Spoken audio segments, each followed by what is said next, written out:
Hello and welcome to What Makes You Stronger with me, your host, Chantel Fisher. Today in the studio, we have Alison Altland. She is an area director with Toastmasters, and today we are going to figure out what makes her stronger.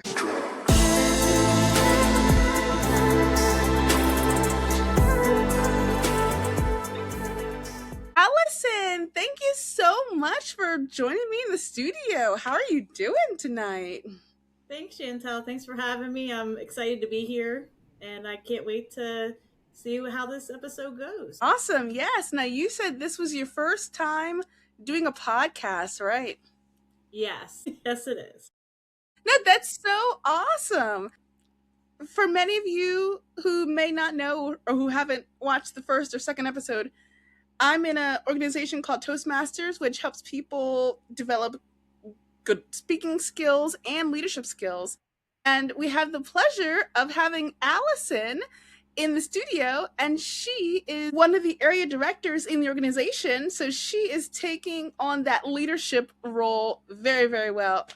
Alison, can you speak on that? Like, what got you interested in becoming an area director? Thank you, Chantel, for that question. I actually was approached twice in 2 years about it. I am a person of faith, so I said, why are people keep coming up to me and asking me if I want to be an area director? I have never been anything more than a key holder for different retail organizations, and I've never held a leadership role. And when I was approached the first time, I said maybe, and I'll get back to you, and never really followed up with that. Mm-hmm. And then the second time, I was very skeptical, very nervous, and I asked a lot of questions, asked how much support I would have. Also looked around to see if they were talking to me because, again, no experience in leadership.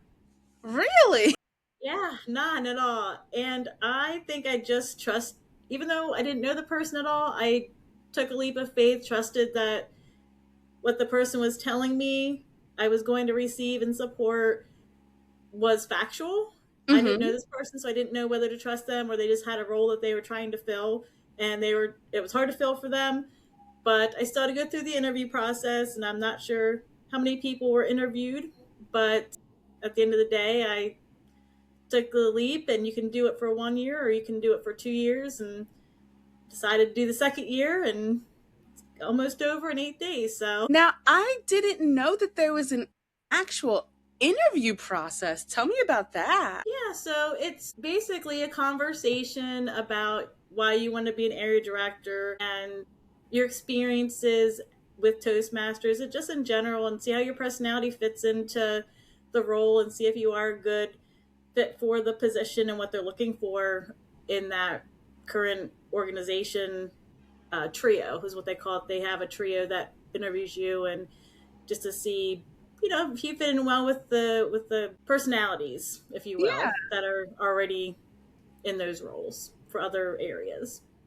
Did that have you nervous? Because, when people go on job interviews, like there's a sense of nervousness because if you don't get the job, then you don't get the income you want. But with this, there's no real income to it. So, Right. did you have that same level of nervousness? Well, not really, because I'm a recruiter. I get paid to recruit Oh, teachers. yeah. So I kind of know the basics behind interviewing, but I Mhm. also wasn't sure what they were looking for, so I didn't really know how to be nervous. You didn't know how to be nervous. I love that. That's awesome. I didn't know what questions to ask, just because you can research an organization, ask questions about the organization, but I was a Toastmaster for 4 years before actually going and taking the plunge. And while I knew about the organization, I had no idea. I never shadowed anybody. I never took an interest in it, actually. So I would have shadowed somebody if I ever thought, oh, maybe someday. Yeah. But because it wasn't, I think I was less nervous too because it wasn't a paid position. It wasn't going to make or break my budget. So I Yes, just think it correct. was, Yeah. as a recruiter, I'm always looking for ways to improve my resume. And I was like, okay, well, if I get it it'll improve my resume. Maybe it'll give me a little bit of leadership experience. But on the opposite side, I was also, what if I get it and I've never been a leader? So Mm-hmm.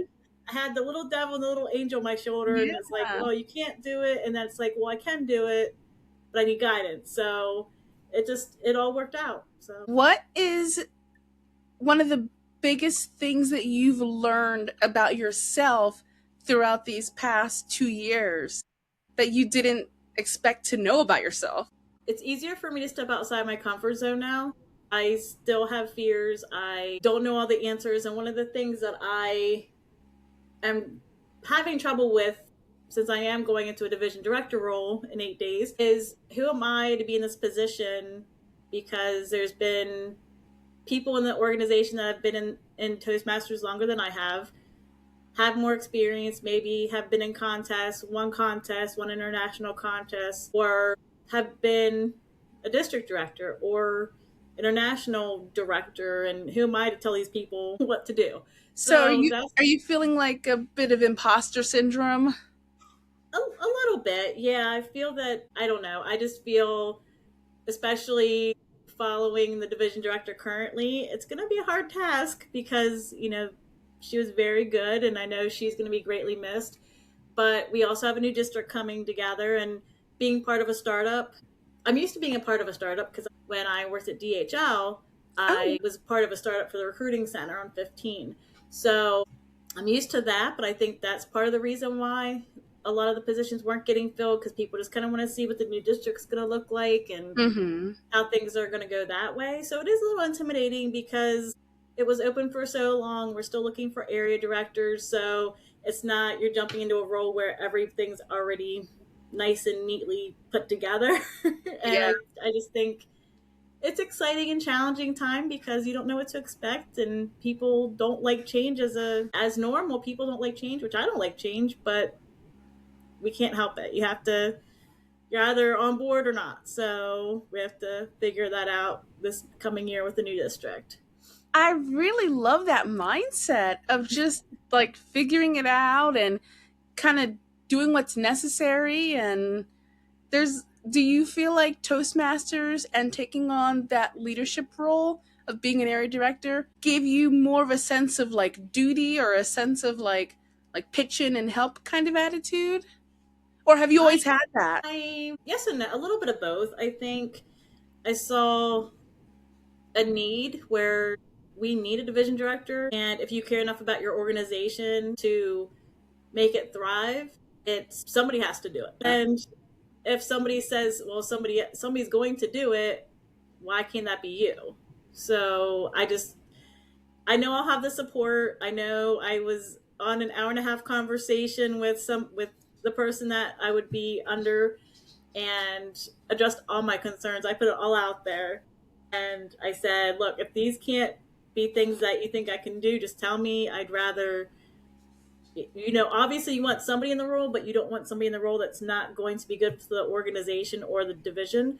Yeah. So, there's going to be bumps and hurdles, and think people are going to have concerns about things. And one of my biggest issues is having difficult conversations, and that was one of my biggest hangups. Is I need help with that. So they promised help with assisting me with that, because I've never had to really do that much. Even though I am in HR at my current job, I don't have to have those conversations because I recruit and don't deal with the ADA part. So Yeah. But just wow, like just picking apart the things you said.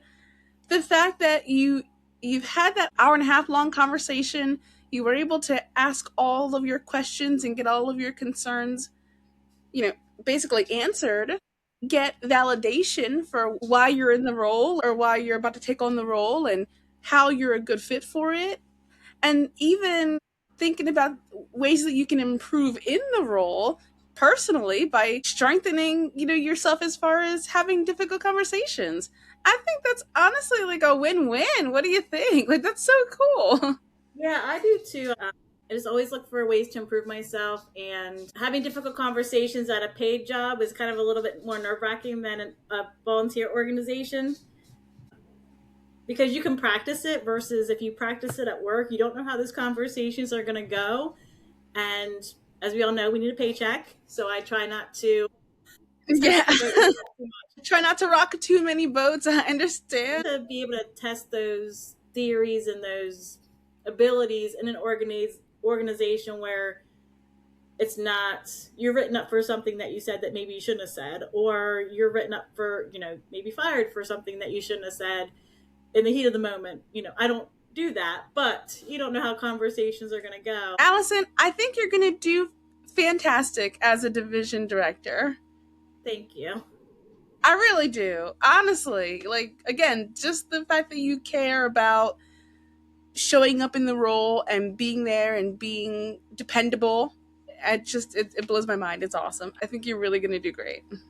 Well, thank you. And I do want to just say that any position can be taught. It's about how much you care about people. And I may get some flack for this, but I'm not a big computer person. I don't like to be behind the scenes. I like to be where people are.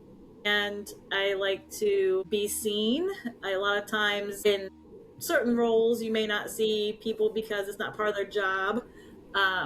And I know our division, we've had a lot of people visit a lot more than what their job title requires. I know I will have, I think it's 23 clubs total versus the 5 I had as an area director. So, oh my goodness. But I plan on visiting all of them because I do like to travel and just see what other clubs have. And we had the passport program. I didn't get to finish because I lost track of my time, but I got pretty close, and I love just visiting all the clubs, seeing the atmosphere, seeing how clubs do it differently. And there wasn't too much of the base, everything was basically the same, but then you had your own flair to it, or, different atmosphere, different diverse clubs and things like that. And it was just really good to see. How many clubs did you visit, and what was the time frame? Was it like you have to visit 10 clubs in a year, or what was the time frame? So with the area director position, it was twice a year. Mm-hmm. And we had to do a report on our visits because we had to make sure that the clubs were doing what they were supposed to do, making sure there wasn't any concerns on their club growth or if there's any issues within the organization with each other, and just making sure that people have their reports done to just show that you care basically about the organization. So that was twice a year. Sometimes I would visit more than that depending on my availability, but it was at least twice a year that you had to visit. Now, was that I know that was probably just a part of your role, but tell me about the passport program, because I believe Amy received a trophy for going to all the clubs. Is that what you're talking about? Yes. So if you completed that program, you did get a trophy. You would just visit a club. I think it gave you like 3 months to visit as many clubs as you could. And it was, I think there was a certain amount of clubs you had to visit. Cannot remember how many clubs it was, but you would just, plug in what clubs you visited, and it would give you have so many clubs left to visit until you reach your passport program completion. But that's so cool. That is awesome. Yeah. Nice. So you're wrapping up your area directorship. What was the biggest struggle you had being an area director? And you're also a mom too, right? I'm a stepmom, so yeah. Was that a struggle, balancing that with being an area director, or was there another struggle? Not so much that, because I did have the support of my husband to kind of pick up the pieces where I couldn't. But the biggest struggle would definitely be organizing the contest. Because it's not just you. It's not just you being in charge of a contest. You have to get, it was 15 to 20 people to help you with these contests, make sure it went successfully, and not just fill a body in that role, but also have the right person in that role, just like everything else. Because some of the roles while all the roles are important, there's some that are very important that if the wrong person's in those roles, the contest will not be successful. And that's why it's really important to, I'm all about relationship building, always have been. And I think that the first year as area director is why I think I did my second year, because first year is building those relationships, having people trust you. You don't know what the person before you did, and if they did as much as they were supposed to do or dropped the ball, or what kind of catch up you're playing there. But that's why the relationship building piece is so important, because you want people to help you, but also you care about people and the organization thriving. So I just think that that's the biggest piece, because you're not just relying on yourself. You have to rely on people and trust that people are going to do what they say they're going to do. And Mm, that's, I'm not a control person, but it's a little scary for me to feel that everybody's has the same mentality I do, is of being on my A game and wanting, contests to run smoothly. And it's not just for me, because it is a reflection of the area director who's running that contest, or the division director, but also for the contestants. And if they don't have a good experience, are they going to compete again? Or are we going to have these contests with people interested in competing because they weren't well organized, or people felt that they weren't judged correctly, which I've never had happen or anybody say that, but just having people in those roles is very important. yeah, and that is a lot of responsibility and weight to carry. And just the fact that you recognize that weight and that commitment and that responsibility definitely tells me that you are super ready to step into your division your division director role. I'm telling you, that's your heart is so in the right place when it comes to like serving and helping and organizing, and it just blows my mind. It's really, really cool. Well, thank you for that. So, do you feel like you were able to trust people quickly when getting contest organized and relying on people? I trust people before they give me a reason not to trust them. And it's not necessarily a good thing or bad thing, but I have gotten not necessarily burned by people in Toastmasters, but I've gotten burned, as we all have, I'm sure, trusting too Yeah, quickly, trusting the wrong yeah. person. And luckily, I have not had that happen in my planning, at least my second year.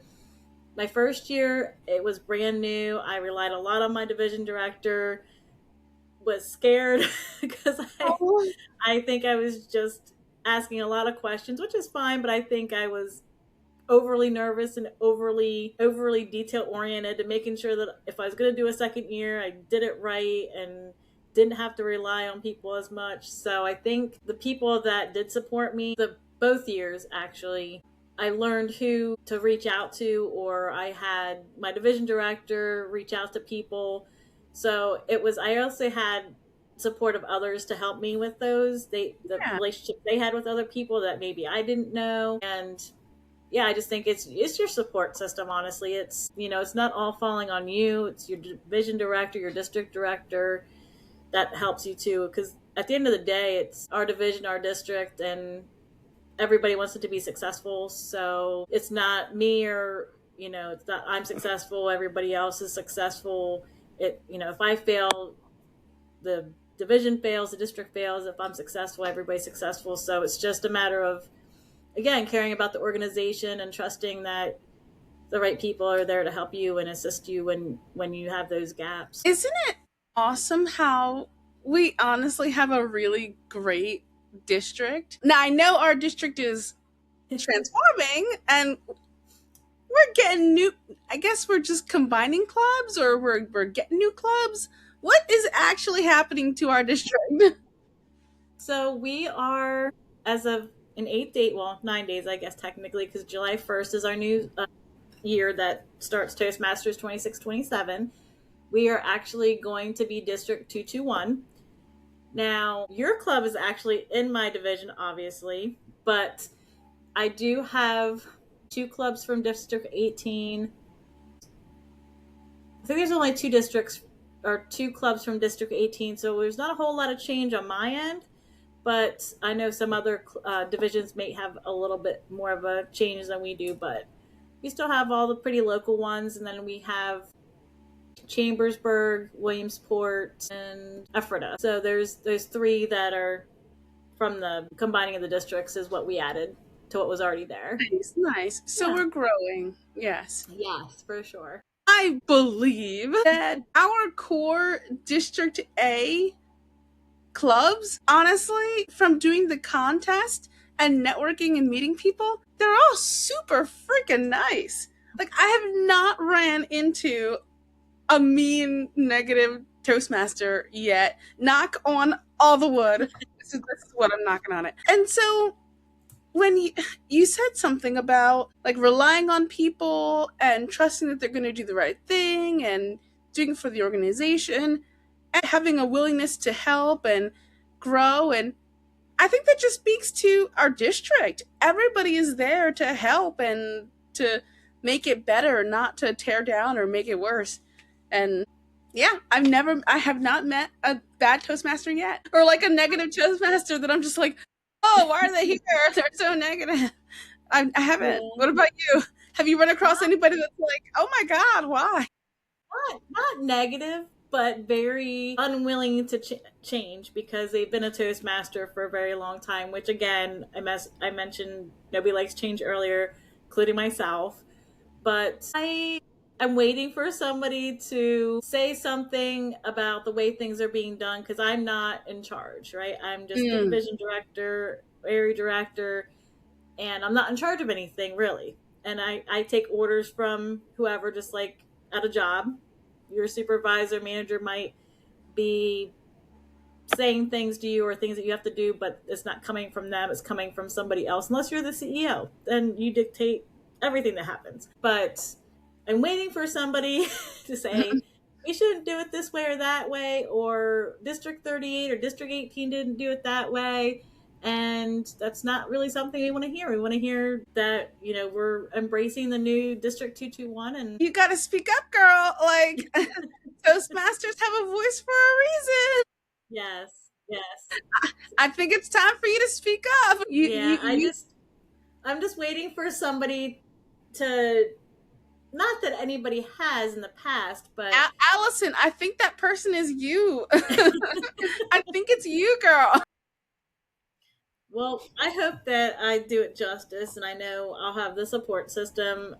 Just knowing who's in the clubs that are in the division, I know that I'll have the right support system behind it, and I'm open to all suggestions and may not do them all or be able to do any of them, but I'm willing to listen to what people have to say, and hopefully some of those changes can be implemented, or things that come from other divisions or other districts rather that they used to do in their district. I'm not saying can't bring things in that other districts did, but yeah, at the end of the day, we're one. We're not separate. So, well, speaking of change, me and a fellow Toastmaster, I'm shouting her out. So if she listens to this podcast and hears her name, but Sharon Calvin from Central Penn, her and I got really close and we've been really connecting, and we are co-facilitating this event called Kickoff for Change.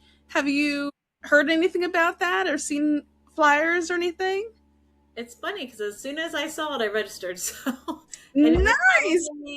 I think I saw it on Facebook, and as I see different clubs in the division that I'll be taking over, I try to go to events that just to get my name out there and just to introduce myself to people that may not know me. I'm going to something next Tuesday.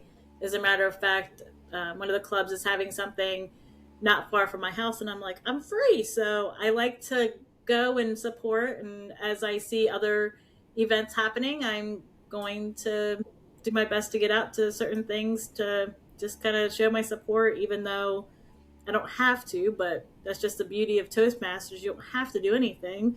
It's you do things because you want to. So yeah, and we get the opportunity to, and oh gosh, yes.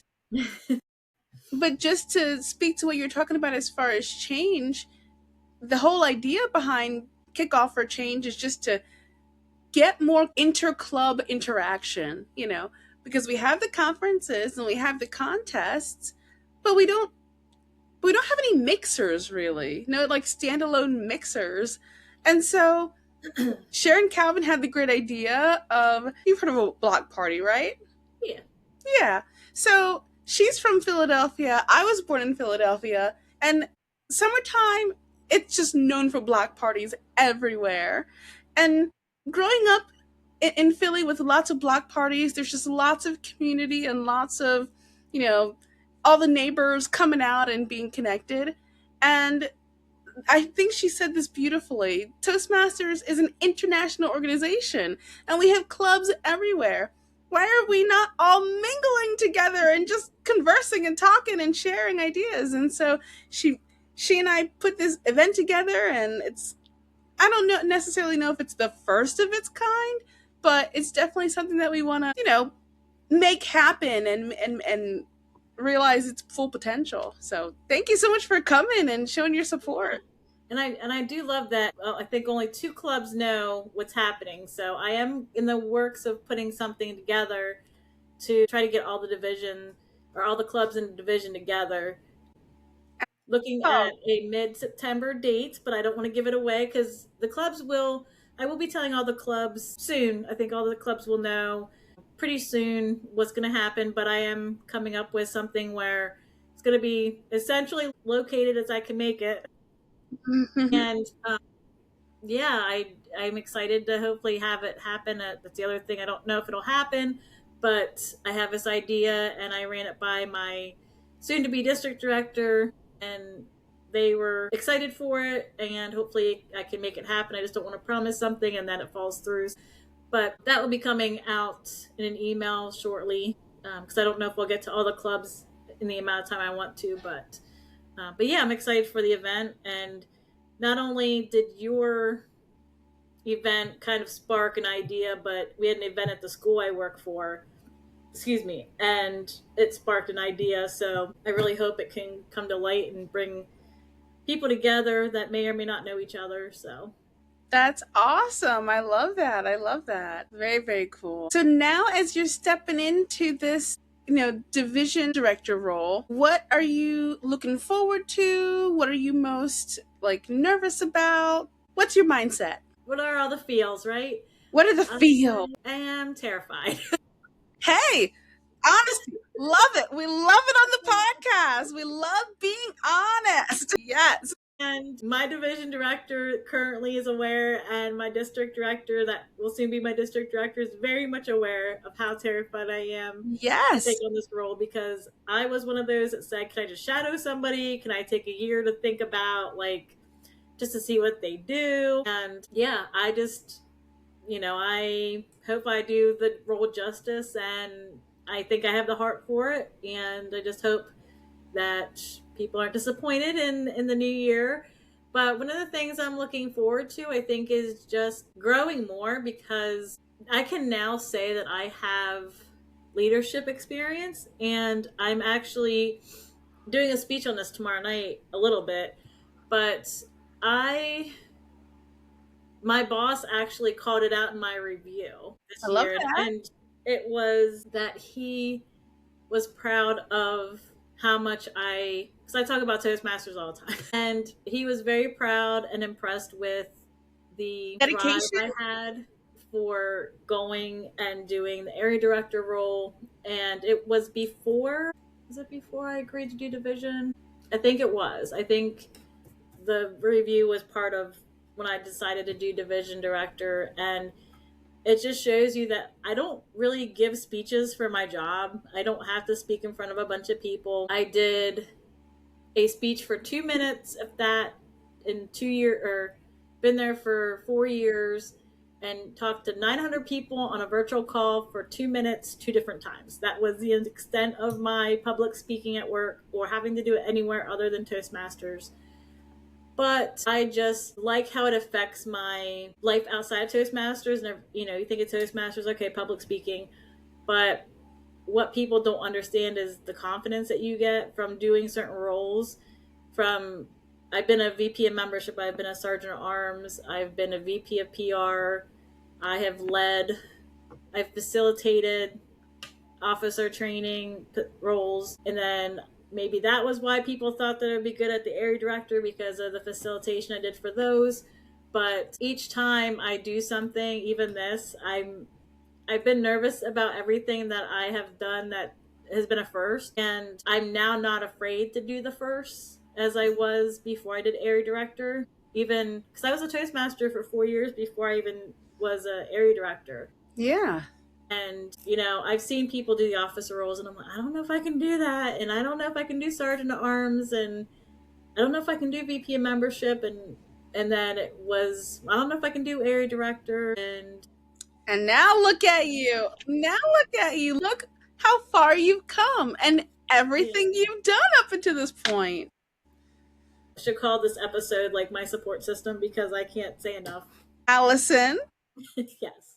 there is always a question that I have to ask, and you know the name of the podcast. So, Alison, when it comes to Toastmasters and, being an area director and everything, what makes you stronger? Goodness. I think it is just the fact that I keep saying support system, but it's honestly true support system. But I think, again, I believe, I'm a believer and Christian and all that, and I think putting my trust into God more than I have been before.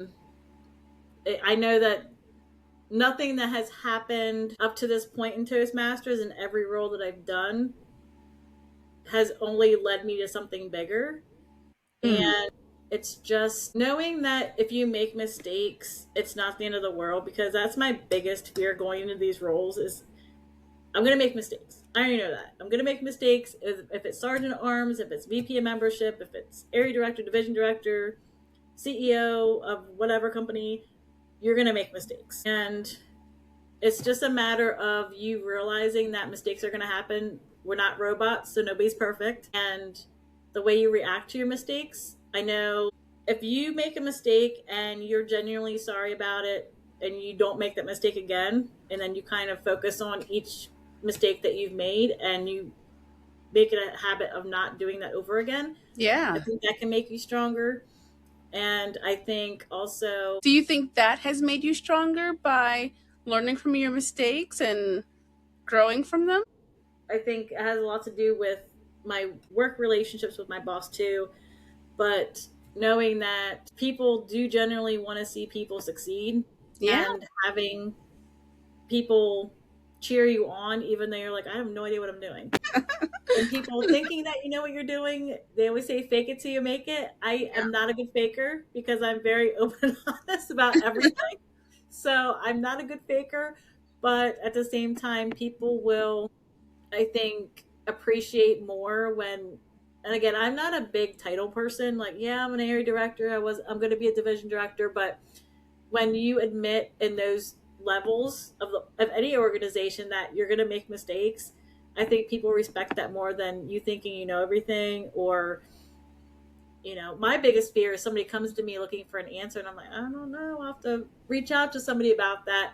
And it's not the end of the world. They'd rather have you say something than nothing, or ignore an email.